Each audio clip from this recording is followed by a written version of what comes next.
Hi everyone, OG Fantano here, internet's second busiest music nerd. Today, a review of the new Period Tears album, Hot Oinks.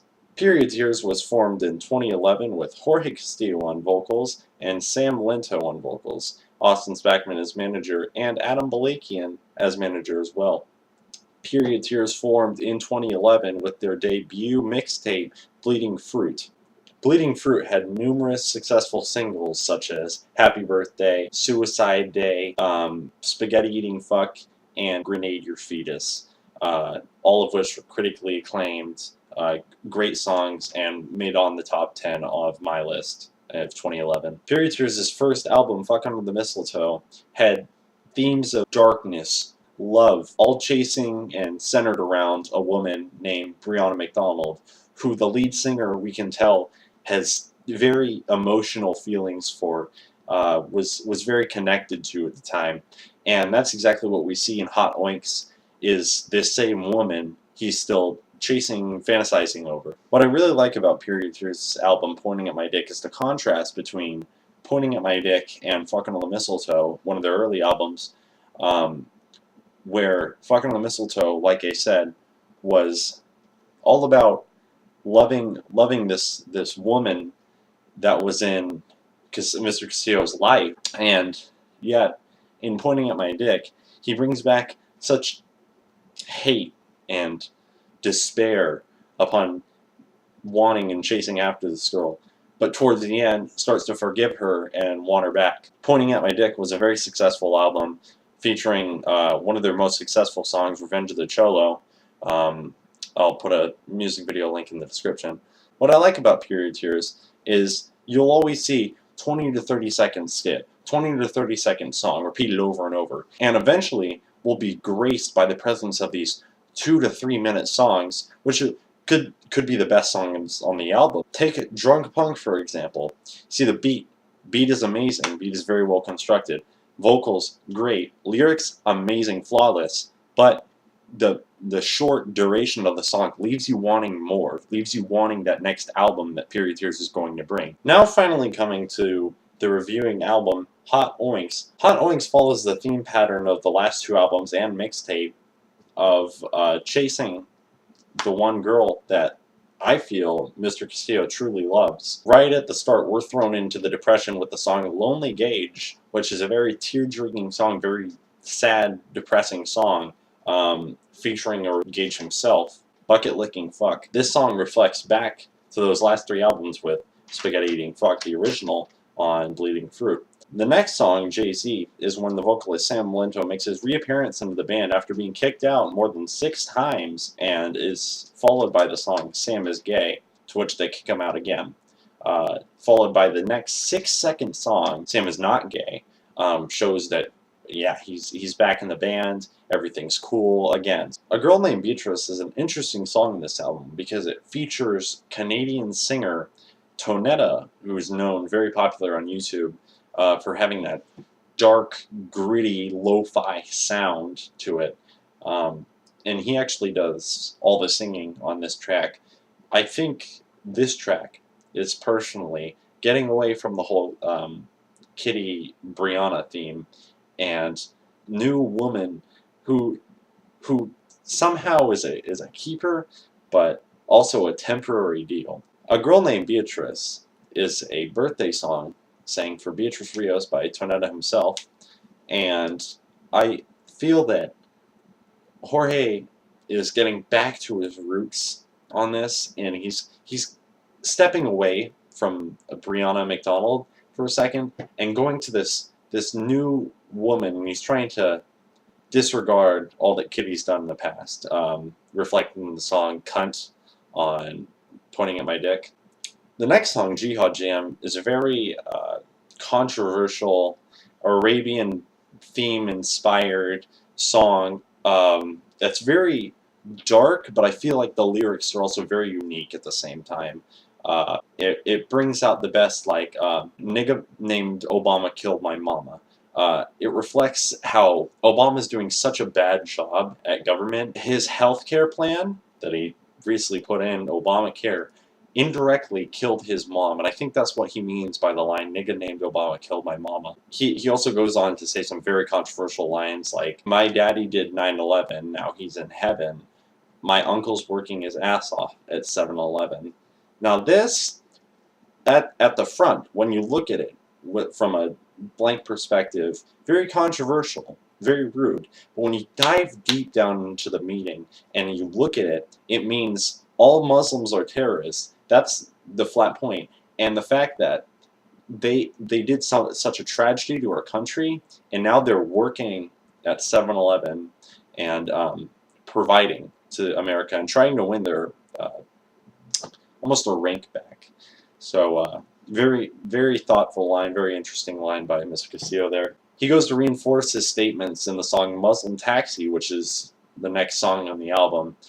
These two songs, I think, are interesting because they step away from the theme of women and love and sex and money and that sort of thing. And they go to the more racial issues like solving world peace, ending hunger, so that sort of thing. He's getting to deeper values here, if that makes sense. This album goes back to its very depressing, very sad roots with the song Hey Alaska, a song about Mr. Castillo's fish who passed away. And the connection between those two was so great. They had conversations every day. They eat breakfast, lunch, and dinner together. And it seemed so sudden that Alaska passed away. And so I feel like he's right, and it only seemed fair to write a ballad for good old Alaska, Blake. Yeah. Now, getting back to the main theme of the album, I think My Love Song is about going back to that lighter side, that sex, that love, that connection. He opens the song very, very quickly with the line, "Cock this dick like a gun, shoot a load like a bullet." I think that's a metaphor because when his significant other, Brianna, had other affairs with him while she was dating him, the tension and the hate between them really ripped like a bullet through the relationship, and I think that's what he means by this line. So I think it's a very clever line. Goes on to say in the same verse, he says, "That's how sex is done, ejaculation like a rocket." And I think this is just, play on words, just for fun. Why not? He's a songwriter. Gotta have fun. Now let's go back to Period Tears' first album, Fuck Under the Mistletoe, with a theme of betrayal by his girlfriend and lover, Brianna McDonald. It's almost a metaphor. When this song features Gage, like it did in the first song, he goes on to beg for Kitty's nudes. Kitty is an alias for Brianna McDonald, and nudes, I think, is just slang for provocative sexual pictures. So when he begs for these pictures, I think it's almost a metaphor. Going back to that second album, talking about Alex and his betrayal with Brianna, or Kitty as they call it, where everybody's trying to get at her, everybody wants her, and yet Jorge still has her and still accepts her. And I think that's really noble of Jorge, really, really great thing. And yet again, another short song by Period Tears, leaving it wanting more out of this album. As the album reaches its finish, we want more. We can't get enough of Period Tears, and yet he's throwing these 20, 30-second songs at us, and we want more. And I think that's what's really unique about Period Tears is he never leaves us fully satisfied. He leaves us like we need more Period Tears. We do. And I'd like to talk about that really quick because at the end of this album, Period Tears claims that they've broken up. However, Period Tears, because of their controversial, violent, unpredictable behavior, are they really broken up? We don't know.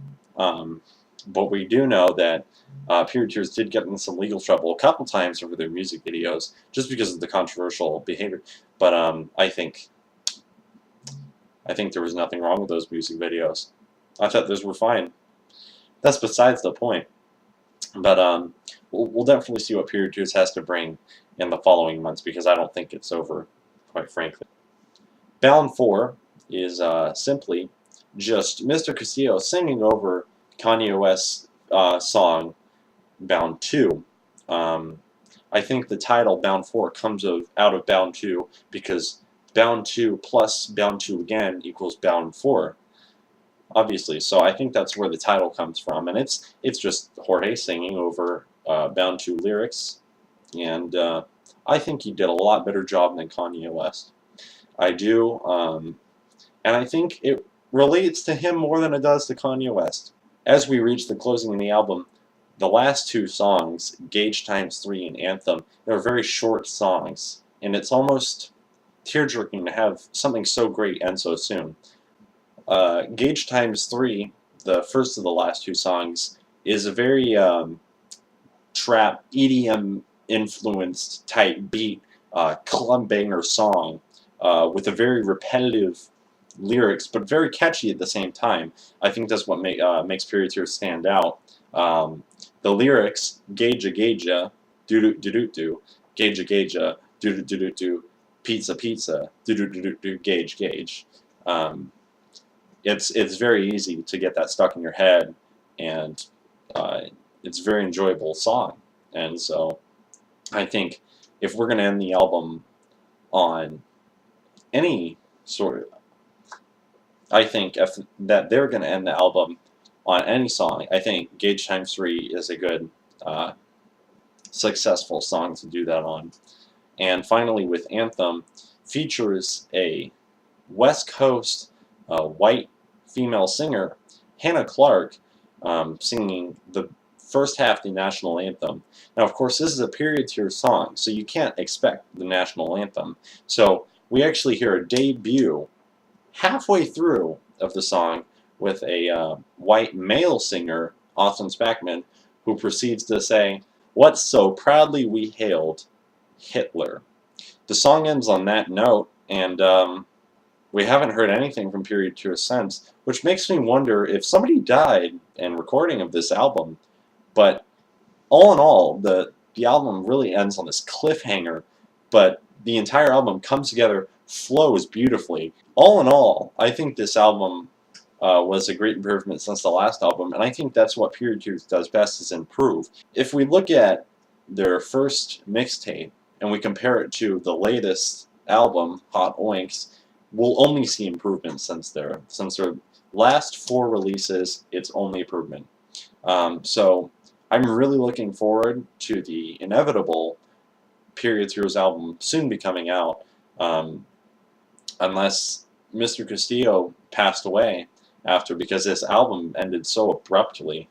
But I think that since the album flows so beautifully, and because of the dark theme and the gritty lyrics and the sensation of love throughout the entire album, and all their albums at that, I'm going to give this album light to medium 9, just because the production value and the beautiful lyrics and the amazing theme and the story that continues to build with more and more albums released. Transition, if you gave this album a listen, what do you think? Did you love it? Did you hate it? What should I review next? And that's it. So, Fallen Fantano, Period Tears, Hot Oinks, for record. This video sounds fucking awesome. That's going to be.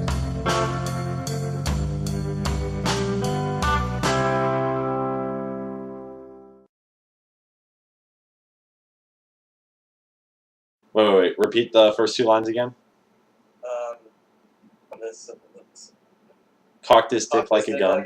Shoot a load like a bullet. I thought it was clever. Shoot load like a bullet, and then what?